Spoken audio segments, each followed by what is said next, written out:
can't. Why not? He's yellow. What? He's yellow, all right? It's a whole thing. We all know the common trope of giving a superhero an Achilles heel. Something seemingly trivial, which shouldn't really affect our powerful hero, reduces them to a cringing mess.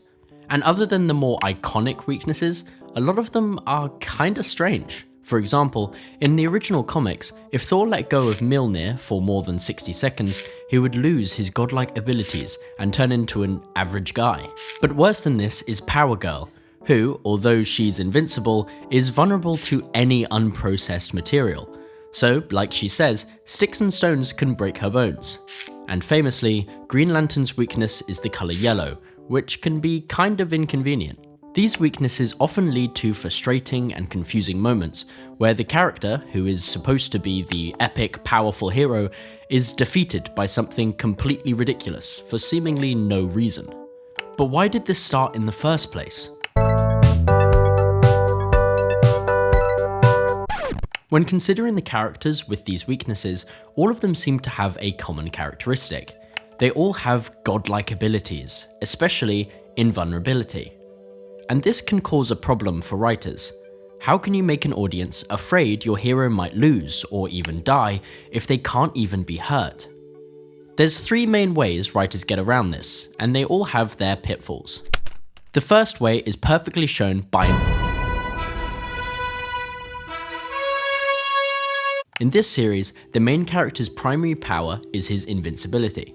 But if you've watched the show, you'd be forgiven for thinking the exact opposite. Instead of being truly invulnerable, I was gonna say invulnerable. Instead of being truly invulnerable, Mark can withstand anything on an earthly level. So when facing people who can hit as hard as him, he can get beat up. And he does. Like a lot.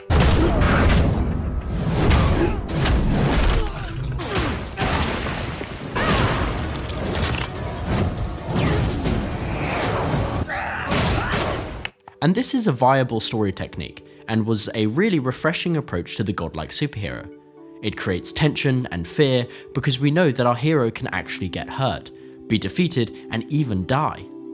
But you also create the possibility of your character's power being almost redundant.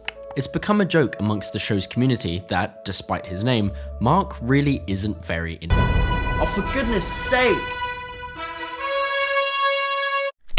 Okay.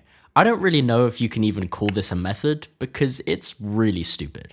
Every Flash fan is deeply familiar with the technique of blatantly disregarding continuity for the purpose of plot.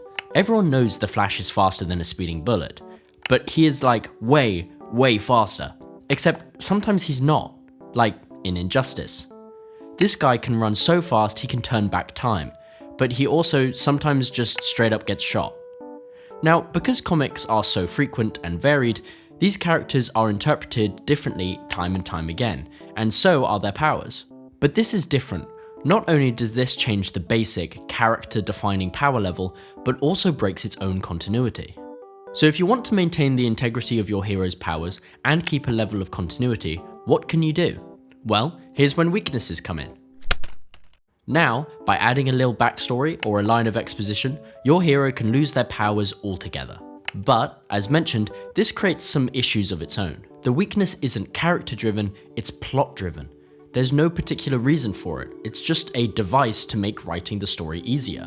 This hits at the very root of what a story is. On the surface level, The Incredibles is about a retired superhero trying to defeat a new villain. But in reality, the story is about a man learning to stop living in the past and instead appreciate the here and now, to find his identity not just being a superhero, but also a husband and a father. And Iron Man might be about a billionaire genius who builds a supersuit and fights some bad guys, but it's really about a conceited man learning to care more about others than himself. The events, style, and moments in a story aren't why we tell stories. Yeah, they're cool and interesting and sometimes memorable, but if it was just about entertainment, we would all be watching montages of epic set pieces or 10-hour explosion compilations. There's something deeper about stories. It's a way of expressing a deeply human experience in a more intellectually and emotionally meaningful way. Someone telling you how they feel might give you some insight, but nothing can make you understand on an emotionally intimate level like films like After Sun or Past Lives can. Someone telling you to follow your dreams or believe in yourself might be motivating, but nothing will inspire you like watching Ratatouille or Into the Spider-Verse. A good story is entertaining, but a great story also has a philosophical conflict, an emotional and intellectual discussion communicated in the language of story. Everything about the story should serve and explore this conversation. Every decision your characters make, every event that happens, should be motivated by the philosophical conflict. Otherwise, you don't have a story, you just have a string of events. So back to the superhero weaknesses. Why is kryptonite sometimes really annoying? Because it doesn't explore the purpose and philosophy of Superman's character or story. It's just a cheap way of creating tension, a way to entertain the audience. Instead, the writer should be creating tension and conflict through the character's beliefs. Sometimes, the conflict doesn't even have to be physical. It's so frustrating to me that most writers aren't brave enough to make the most tense, most important conflict be personal. For example, in the Flash CW series, one of my favourite episodes was when Barry had to decide whether to protect his girlfriend Patty by keeping his identity a secret, or to tell her and save their relationship. Admit to me you're the Flash, and I'll stay. I can't do that, I'm not him.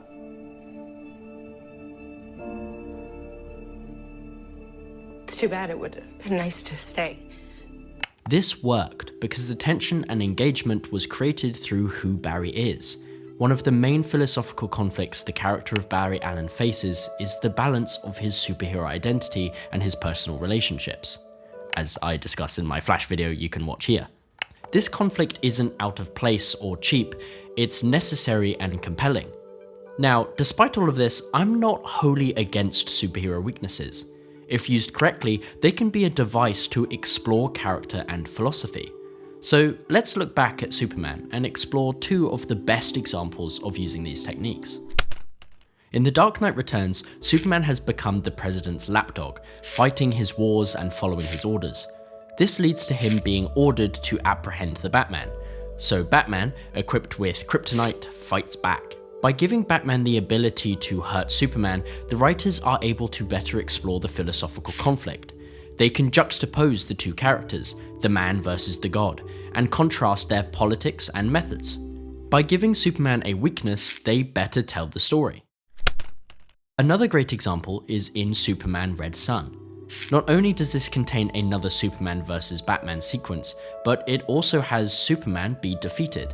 Here's a spoiler warning for the ending of the comic. In Communist Superman's final attack against America, Lex Luthor employs a final-ditch attempt at victory. Instead of fighting him with kryptonite or another clone, Lex uses a different weapon, a philosophical one. Superman is defeated not by someone stronger than him, but by his own philosophy. At the heart of Superman is his love of humanity. Inherent in that is a commitment to freedom. So when Lex asks him why he doesn't just put the whole world in a bottle, he gets to the root of Superman. He shows him that he's going against everything he is. By taking the world by force and forcing everyone into communism, Superman is destroying freedom and destroying humanity. Superman is not a god. He is a human with godlike powers. When writing stories about super powerful people, it can be easy to lose where the conflict lies. But if your character is meant to be the most powerful, then don't test his power, test who they truly are. It's boring when the Flash isn't fast enough. It's interesting and meaningful when he can't balance his life.